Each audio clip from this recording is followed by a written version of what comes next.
Amigos, ¿quién dice que los congresistas todos se han ido a Rusia? Acá tenemos a dos destacadísimos, distinguidísimos exponentes del Congreso que nos acompañan y que se han quedado, por supuesto, ayer a ver todo el tema pues, de las facultades y que ahora continúa, a pesar de que la legislatura ya terminó, continúa todos los debates.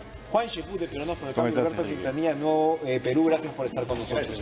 El tema del día, Juan, primero es la presentación del recurso, la acción de inconstitucionalidad por parte de la bancada de Peruanos por el Cambio contra la ley, la llamada ley Mulder, ¿no?, que prohíbe la publicidad estatal.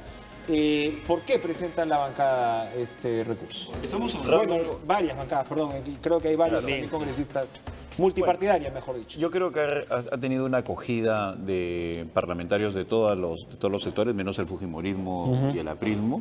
Era una cuestión que ya habíamos decidido desde el primer momento, desde la comisión permanente, de que esto no tenía futuro. No solamente hay una infracción del artículo 2 que tiene que ver con la libertad de expresión, sino también el derecho a contratar y el monopolio, que en este caso sería desde el Estado. Nosotros creemos que independientemente de la calidad que puede tener Canal 7, Radio Nacional, uno necesita tener una mayor onda expansiva cuando se trata de comunicar. Entonces, y sobre todo, esto afecta la libertad de poder confrontar. Hoy día hemos visto un mensaje falso en las redes sociales indicando de que mañana es feriado y eso no se puede contrarrestar. Bastaría con un anuncio en cualquiera de los medios planos o electrónicos el día de mañana para contrarrestar eso y sin embargo no se puede hacer.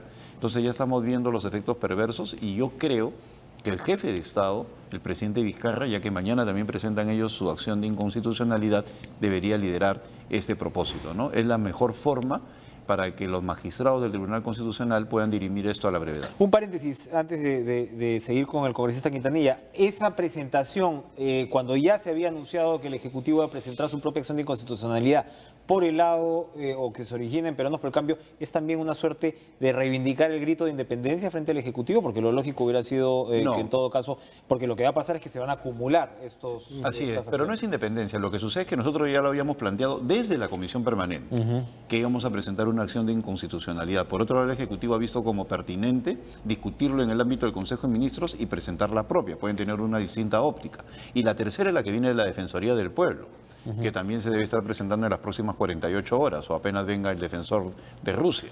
Entonces, en ambos casos, tanto en el Ejecutivo como en la Defensoría del Pueblo, basta con ellos como personajes individuales. En el caso de la bancada hemos recibido el apoyo de 33 parlamentarios, pudieron haber sido más, pero para ser eficaces y eficientes nos hemos quedado en el mínimo legal constitucional para presentarlo a la brevedad. Como que uno se siente un poquitito mal, ¿no?, por no estar en Rusia, pero bueno. Una envidia sana. Sí, pues como, ¿no? Si no estás en Rusia, estás en nada. Congresista Quintanilla, el Frente Amplio votó a favor, me parece, de este proyecto de ley. ¿No? No, nosotros somos de Nuevo Perú y votamos en contra de ese proyecto. No, yo le pregunto por sus colegas precisamente del Frente Amplio. ¿Hubo congresistas que sí votaron? Yo sé que Nuevo Perú votó en contra, efectivamente. Hubo algunos congresistas de Nuevo Perú que... Explíquenme esa divergencia. Bueno, por algo ustedes están divididos en dos, la bancada de izquierda, pero ¿por qué? ¿Por qué una bancada de izquierda podría votar a favor de una ley como esta? Bueno, nosotros somos un intento de renovar la izquierda y democratizar la izquierda. Y nosotros sí reivindicamos los valores republicanos democráticos, o sea, entre ellos la división de poderes, la mutua fiscalización, la alternancia y la democracia en sí. Creo que es una de las cuestiones que nos caracteriza a Nuevo Perú y nosotros sí creemos que este proyecto de ley aprobado es una acción antidemocrática, violatoria de la Constitución. Es más inconveniente, o sea... Es inconveniente. Yo creo que esa es porque... Claro, se quiere llevar el debate por el lado de los medios mermeleros, presidente del Congreso Dixit, que no sé si esos son los términos en los que se debería expresar un presidente de un poder del Estado, pero la evidencia te lleva a otro tema, ¿no? O sea, es decir, lo que se invierte en esos supuestos medios mermeleros no es lo que se dice, ¿no? El porcentaje de la torta publicitaria en los medios grandes, digamos, tampoco es muy significativo, ¿no? Entonces, si se supone que el argumento era de un lado que el Estado ahorre y de otro lado no hacer que se influyen debidamente a los medios con la plata de la publicidad, pues estamos hablando de un debate equívoco, un debate mentiroso. En realidad se le está cortando el derecho a la gente de ser informada, o a la ciudadanía. Bastaba, en nuestra opinión, con regular, poner topes, por hoy decíamos que ninguna entidad del Estado pudiera emplear más de un porcentaje de su presupuesto, o evitar la concentración de publicidad en un medio, poniendo, digamos, topes, regulaciones, requisitos, etcétera, pero de allí a prohibirla es un hecho antidemocrático, aparte de anticonstitucional. La cuestión es absolutamente clara, como dijo el congresista Juan Cheput, en el artículo 2, inciso 4, está la libertad de todas las personas, y el Estado es una persona jurídica, de poderse comunicar por cualquier medio. Entonces, prohibirlo es simplemente restringir esta libertad.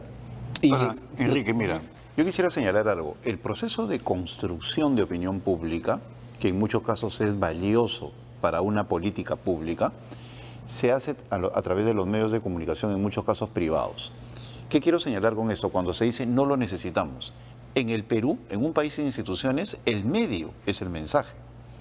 Es decir, dependiendo en qué medio sales, adquiere importancia tu opinión. Por ejemplo, no es lo mismo una entrevista en un semanario vinculado a Orellana que en Caretas, ¿no? Formas opinión en la élite y ayudas a consolidar una posición. O el fin de semana en La República o El Comercio. Y perdón, y los medios llegan a distintos públicos. Así También es. hay que entenderlo así. Pero yo quisiera decir, en un país sin instituciones es importante la categoría institucional que tiene el dominical o el día domingo para El Comercio y La República, o el día jueves para Caretas. Por ponerte ejemplos, ¿no? Sí. O el día viernes con César. Entonces, a lo que voy es que en el Perú el medio es el mensaje. Entonces, no es como se dice de que todo tiene que ver con la categoría de la entrevista, con ese tipo de cosas, sino también con el mensaje publicitario que ayuda a consolidar una determinada opinión en determinados medios de comunicación. Entonces, la propaganda, la publicidad, lo que podría ser, porque en algunos casos es conveniente un publirreportaje, acá se está satanizando todo, el publirreportaje es un modismo, es una forma elegante, didáctica, de llegar a un mayor sector. No, y de poder presentar una posición, digamos, oficial, vamos a decirlo así, sin ningún filtro. El ejercicio del periodismo implica que usted y yo podamos discutir, que usted y yo podamos discrepar. Y usted puede tener el derecho de decir, oiga, no, yo lo que quiero es dejar este mensaje muy claro. Así es. No me quiero pelear con Enrique Chávez, no quiero estar discutiendo con él, que de repente hay razones valederas, pero hay espacios en los cuales efectivamente un ministerio o una dependencia tiene que dar a conocer un mensaje, y como decías, también depende del medio. Pero mira, puedes tener un público especializado, puede ser un público más masivo, y esos matices no se están entendiendo en la ley, me parece. Mira el gran nivel de ignorancia que hay, con el respeto de Alberto, que le quite un poco de su tiempo. En Brasil se educa a través de la novela brasileña, de la telenovela brasileña. La telenovela brasileña se da a las 8 de la noche en Brasil y tiene el horario estelar. Ni el fútbol puede competir con ella.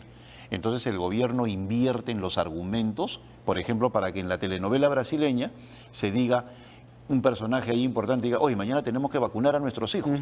Y empiezan a hablar de la vacunación. Entonces al día siguiente, y todo Brasil vacuna a sus hijos. Entonces eso acá no se podría hacer, nada de eso, porque se castiga y se ignora la importancia del avisaje público. Yo quería pedirle, congresista Quintanilla, la experiencia en provincia, que yo creo que es importante también, porque lo que estamos conversando es muy importante, pero tiene que ver mucho de repente con medios que generan opinión y demás. En provincia el escenario es distinto, las radios tienen mucha importancia, de repente incluso más que los medios escritos. ¿Nos podría explicar un poco la experiencia que usted ha podido ver en provincias? Bueno, yo tengo que decir, yo tengo una vinculación familiar con una emisora en Puno. Mis padres tenían porque murió uno de ellos, una emisora en Juliaca. Dicho esto también para... haciendo esa salvedad, ese disclaimer. En provincias, los medios de comunicación, y sobre todo en la sierra, es la radio, que tiene mucha mayor alcance que incluso la televisión y los medios escritos, es una verdad. Y lo mismo, para llegar a la selva, uno llega, digamos, por onda corta, y bueno, ahora ya hay emisoras locales, pero digamos, un mensaje desde la capital, o desde Cusco, desde Puno, hacia la selva, tiene que hacerse por emisoras radiales, y eso es muy importante. Ahora, es cierto que hay una serie de abusos, concentración, hay veces, digamos, corrupción también. Corrupción también, pone avisaje, digamos, donde van a hablar bien de él y lo retiran cuando, digamos, no hablan bien de él. Cuanto menos espaldas financieras tiene el medio, más influenciable también es. Eso puede regularse, eso debería regularse, ponerse topes, ponerse algunos parámetros, obligarse a que sea por concurso, obligarse a que no se excluya ningún medio debe tener, digamos, por lo menos una parte proporcional a su sintonía, al tipo de programa que tenga, al alcance, a las licencias, etcétera, etcétera. Pero prohibir es una situación, en nuestra opinión, bastante inconveniente. Estaríamos de aquí un tiempo viéndonos ante la necesidad, si es que el tribunal no corrige este error, el Tribunal Constitucional no corrige este error político, tenemos que corregir nosotros nuevamente cuando volvamos a tocar ese tema. No es de ninguna manera conveniente el prohibir a ninguna persona jurídica, y el Estado es una persona jurídica muy importante, tal vez la más grande y más importante del país, prohibírsela. Para terminar este tema y pasar al corte, Juan, usted hablaba del tema de la restricción en medios estatales, que tampoco la entiendo muy bien.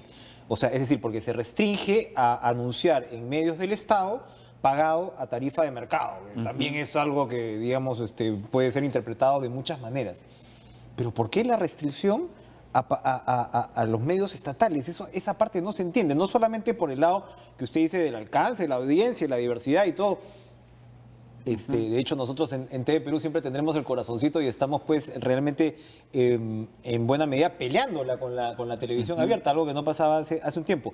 Pero ¿por qué? ¿Qué anima esa especie de restricción? Porque al final igual el Estado va a tener que pagar en ese caso. Yo hice la averiguación y en los medios del Estado, el Estado paga efectivamente. ¿Por qué? Así es. O sea, la verdad es que, en todo caso, prohíbe después toda la publicidad, ¿no? Claro, lo que se busca en el fondo es que uno se dedique solamente a las redes sociales o evitar de que el gobierno pueda tener algún tipo de influencia en la opinión pública para promover algo, ¿no? O sea, no se quiere la popularidad del gobierno construida sobre la base de la gestión de la comunicación, de lo que hace. Yo creo que en el fondo el asunto es ese, convertir a los gobiernos en entidades que se pueden publicitar o pueden comunicar sus logros solamente a través de redes sociales, lo cual es insólito e imposible. Estamos viendo de que mucha propaganda negativa hay en las redes sociales y va a ser difícil de contrarrestar.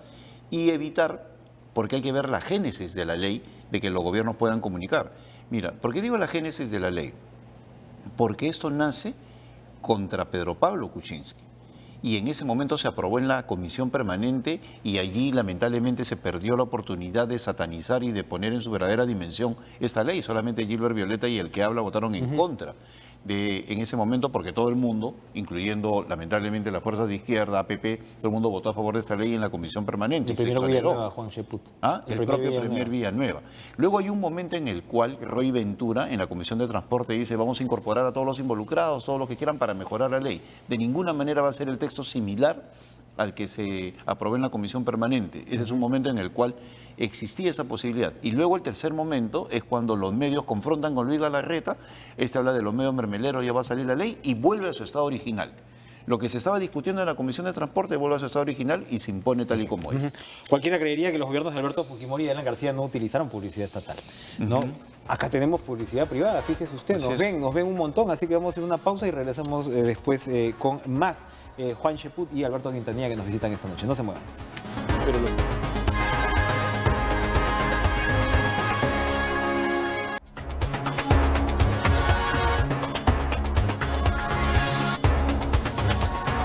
Juan Cheput, Alberto Quintanilla, gracias por estar con nosotros. ¿Cómo evalúa Alberto Quintanilla esta legislatura que acaba de terminar, la presidencia de Luis Galarreta por añadidura? Yo creo que ha sido una legislatura bastante autoritaria. Se han aprobado algunas leyes que tienen interés nacional, pero la característica central tiene el origen del intento de Keiko Fujimori y el fujimorismo de dirigir el país a partir del Congreso, lo cual ya es una transgresión constitucional y además un rompimiento de la lógica democrática republicana, es querer gobernar desde un poder que debe legislar y no dirigir el país ni gobernar. Entonces, esa situación lo lleva, digamos, a ir tomando cada vez medidas para intentar gobernar en el país, lo cual es una situación absolutamente irregular. Y el otro tema también es que creo yo que el fujimorismo debe darse cuenta que está perdiendo terreno. Las posibilidades de poder ganar el 21 cada vez son más restringidas. No digo que han desaparecido, no quiero decir que ya no es una fuerza importante en el país, pero cada vez es más limitada la posibilidad de que tengan. Y ahí viene la desesperación de ellos de querer avanzar.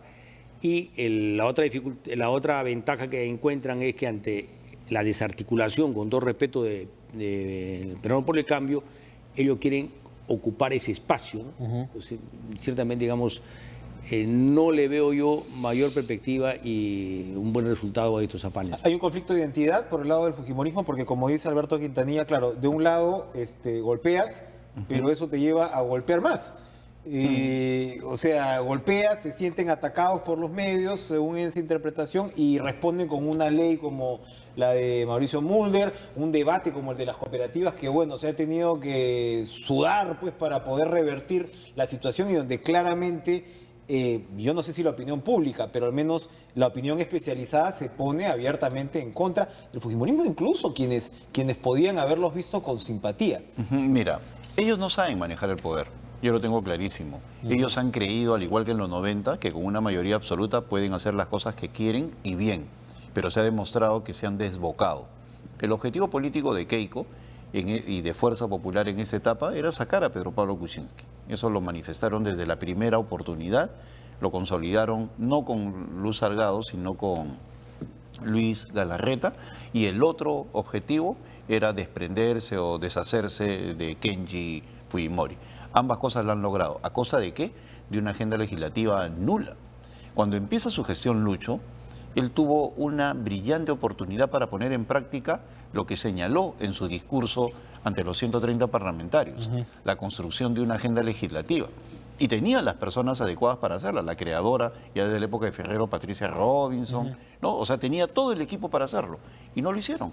Empezaron muy bien, establecieron contacto con el Ejecutivo, y luego se impone la agenda de la venganza, o del objetivo político de sacar a Pedro Pablo Kuczynski, se abocan a eso y se afecta todo lo que significa la generación de una buena legislación. Hemos visto que en todo este proceso lo único que ha habido es legislación de nombrar a determinados lugares como especiales. ¿Cómo llamamos a esa legislación nominativa?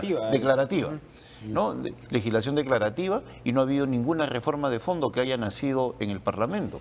Entonces yo creo que el balance es lamentablemente negativo. Y si persisten en seguir en la mesa directiva, pues la imagen del Parlamento se va a seguir deteriorando. Usted, congresista Quintanilla, ha sido de los más críticos con respecto al papel del jefe de seguridad del Congreso, Walter Gibaja. ¿Qué les han dicho al final? Se ha presentado incluso una moción para que este señor sea destituido. ¿Cuál ha sido la respuesta de la mesa directiva? Bueno, hemos presentado una moción firmada por todas las agrupaciones políticas, excepto el fujimorismo y el APRA. Entonces, está todo el espectro ahí. Luis Galarreta... No, Jorge sí la firma. Jorge Castillo sí firma la moción de salida. Antes de salir a... Sí, no, sí la firmó. Entonces, la firmarían todas las agrupaciones políticas, excepto el fujimorismo. Bueno, yo hablé con Luis Galarreta y me dijo, digamos, de que él prefería resolverlo eso en la instancia que le corresponde a las decisiones administrativas, que es la mesa directiva. Bueno, aceptamos para no crear mayores conflictos y mayores escándalos, pero sin embargo, el día de ayer la única explicación que da es de que hay dos miembros de la mesa directiva que no estaban en el país, se refiere a Mulder y a Acuña, y que esperaba que regresaran para resolver ese problema. Bueno, yo creo, digamos, que mientras más demore, más se deteriora la institucionalidad del Congreso, porque uno no puede tener una persona en seguridad que solo esté pensando en blindar y proteger a una fuerza política, por más que sea mayoría. Un jefe de seguridad debe dar seguridad a todo el Congreso, e incluso a los que no piensan como los de la mesa directiva. Y ahí creo yo que el fujimorismo debe corregir, o sea, la misma presencia de la señora Robinson, de Gibaja y otros, que son altos funcionarios que no trabajan para el Congreso, sino trabajan para la posición política que dirige el Congreso, y lo cual es ciertamente un comportamiento antidemocrático. Lo que ocurre es que el fujimorismo, en mi opinión, concibe la política como solo dirigir el país por la fuerza y las posiciones dictatoriales. No es una fuerza que tenga experiencia de construir consensos, acuerdos, porque en la política lo que uno quiere es implementar un problema. Para resolver un problema tiene que tener el apoyo y la legitimidad de toda la población, y eso se logra convenciendo, no imponiendo. Mira, yo sí tengo una discrepancia con Alberto absolutamente objetiva. No se puede poner en el mismo saco al señor Gibaja que a Patricia Robinson. Ella en todo momento, y lo han manifestado inclusive el congresista Rosas y Marco Arana, la han defendido sobre la base que es absolutamente objetiva cuando se trata del manejo parlamentario. Que ella, Marta Chávez, tienen una posición política fuera de horas de oficina es algo con lo cual yo discrepo, pero no tiene que ver con el manejo parlamentario en el cual sí está involucrado el señor Gibaja. En ese sentido sí quiero ser enfático que no podemos... Pero el Twitter mezclar. complica un poquito las relaciones políticas, ¿no? Bueno, eso es un indiscutiblemente, fenómeno, pero se da en todos los casos, ¿no? Pero no tiene que ver con el manejo específico, ¿no? Las facultades. Las facultades que se han aprobado ayer son unas facultades con las uñas limadas, son facultades que le van a servir realmente al gobierno para trazar su hoja de ruta. Se eliminó el tema de las exoneraciones y yo quería preguntarles a ustedes, ¿esto de las exoneraciones se eliminó porque se tranza, porque el Ejecutivo no ve otra salida que transar con esto? ¿O se elimina porque el propio Ejecutivo lo solicita? Bueno, tengo entendido que el Ejecutivo coordinó directamente con el Fujimorismo para sacar adelante esta delegación de facultades. De allí el malestar de Mercedes Arauz y de Carlos Brus y del mismo Guido Lombardi, que no se coordinó con ellos. Aún más en el discurso de los parlamentarios fujimoristas, ellos señalan el estrecho nivel de coordinación con los ministros del gobierno. Por lo tanto, no me extrañaría que sea consecuencia de un trámite, de una negociación. Ahora, con lo existente, creo yo que si trabajan activamente en los próximos 60 días se podrían dar algunas medidas buenas. Yo creo que lo de pérdida de dominio es una oportunidad extraordinaria para cerrar otro capítulo que permite en estos momentos que con los bienes producto de la corrupción se financien los personajes involucrados en ese tipo de temas. Pero para terminar, me imagino que la eliminación del tema de exoneraciones es un tema que preocupa a Nuevo Perú. No, sí nos preocupa, pero nosotros tenemos un punto de vista diferente. Nosotros creíamos que la crisis política, estamos en crisis política, debería ser superada participando todas las fuerzas, y el mejor espacio de debate y de consenso es el Congreso. Creíamos que es inconveniente a un gobierno con bastantes debilidades, que está acosado por el fujimorismo para que cada vez poner una agenda desde el Congreso, solo se le dejara con delegación de facultades. Era para nosotros preferible que el Congreso debatiera los temas para que haya mejor legitimidad y mayor compromiso. Punto por punto. Podía hacerse rápido, o sea, no necesariamente, digamos, eso era una cuestión que iba a demorar mucho tiempo, debió hacerlo en el Congreso de toda la implementación de las medidas que está queriendo el Ejecutivo, ¿no? Juan Sheputo, Alberto Quintanilla, gracias por ayudarnos a darle calor político a esta noche tan fría. Vamos a hacer una pausa y regresamos con lo último de Cara a Cara.